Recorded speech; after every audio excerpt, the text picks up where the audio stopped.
Pour une personne respectant la loi et qui n'a pas de dette, les possibilités des autorités françaises pour bloquer notre argent sur le compte, nous empêcher d'y accéder, sont assez limitées. Toutefois, elles existent et il me semble important de les avoir en tête. Je vais donc vous en faire un bref résumé pour que ce soit clair pour vous, comme ça l'est à présent pour moi. Bienvenue dans la pièce sécurisée.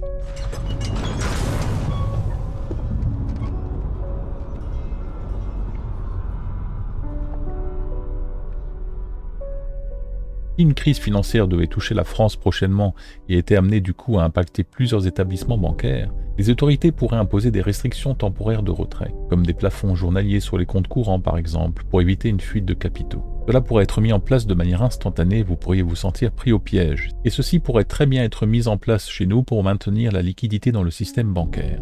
Il existe sinon la loi Sapin 2, qui certes se présente sous de beaux atours pour lutter contre tout ce qui est fraude, on va dire financière, mais qui permet également de limiter temporairement l'accès à certaines formes d'épargne, notamment l'assurance vie. Le but est de chercher la stabilité financière et de prévenir une panique bancaire. Et si on regarde l'article 49 de cette loi Sapin 2, on peut lire que pour prévenir des risques représentant une menace grave et caractérisée pour la stabilité du système financier, qui est quand même relativement vague et qui peut être adapté à plein de situations, un risque pour le système financier, on peut limiter temporairement l'exercice de certaines opérations ou activités et surtout restreindre la libre disposition de tout ou partie des actifs.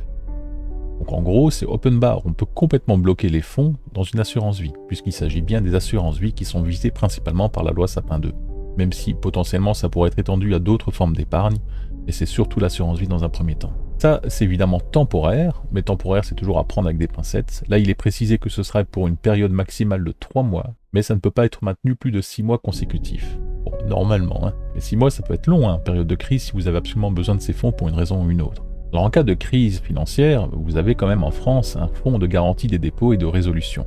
Alors, si on s'intéresse à la directive du Parlement européen qui impose en fait ce système-là en France, l'article 6 précise que le niveau de garantie soit de 100 000 euros en cas d'indisponibilité des dépôts. Ok, c'est 100 000 euros par personne, mais par établissement bancaire. Donc ne vous faites pas avoir, c'est pas 100 000 euros sur un compte, par exemple, d'épargne particulière et 100 000 euros d'assurance vie alors que vous êtes dans la même banque, c'est 100 000 euros en tout. D'accord? Donc vous ne ferez pas potentiellement rembourser plus que ça. Maintenant, s'il s'agit d'un compte joint et que 2 personnes ont accès à ce compte, du coup c'est 100 000 euros par personne. Donc ce serait 200 000 par exemple sur un compte commun si vous êtes marié par exemple. Mais il s'agit bien de 100 000 euros par établissement bancaire. Mais c'est 100 000 euros théoriques. Prenez l'exemple d'une assurance qui doit rembourser un village suite à une grosse catastrophe. L'assureur peut très bien rembourser 1 ou 2 victimes malheureuses dans un village suite à une tempête par exemple. Mais si cette tempête a ravagé l'ensemble des toitures de toutes les personnes, quelquefois ça va poser problème. Donc ne vous faites pas avoir, ces 100 000 euros normalement, si la crise est vraiment énorme, il n'est pas exclu que potentiellement ces 100 000 euros redescendent à 50 000 par exemple, si maintenant l'ensemble des pays partenaires se mettent d'accord sur cette nouvelle somme. En tous les cas, tout ce qui dépasse ces 100 000 euros est potentiellement amené à être saisi si une crise financière devait arriver du jour au lendemain. Et ne vous attendez pas à ce que l'État vous prévienne à l'avance en disant « Oh, la semaine prochaine, on risque de venir piquer ce qui dépasse ». Non, non, non, non, ça va tomber d'un coup et vous serez coincé. Sinon, personnellement, je continue de sortir mon épargne. Mon but est de laisser pour l'instant à peu près 25% de mes ressources en France.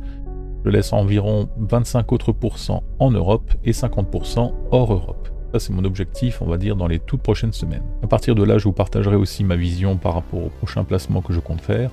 Libre à vous de vous en inspirer ou pas, vous verrez bien. En attendant, on se retrouvera bientôt pour de nouvelles vidéos. Et n'oubliez pas, ne rien faire, c'est déjà choisir de perdre. Réagir, c'est défendre sa liberté.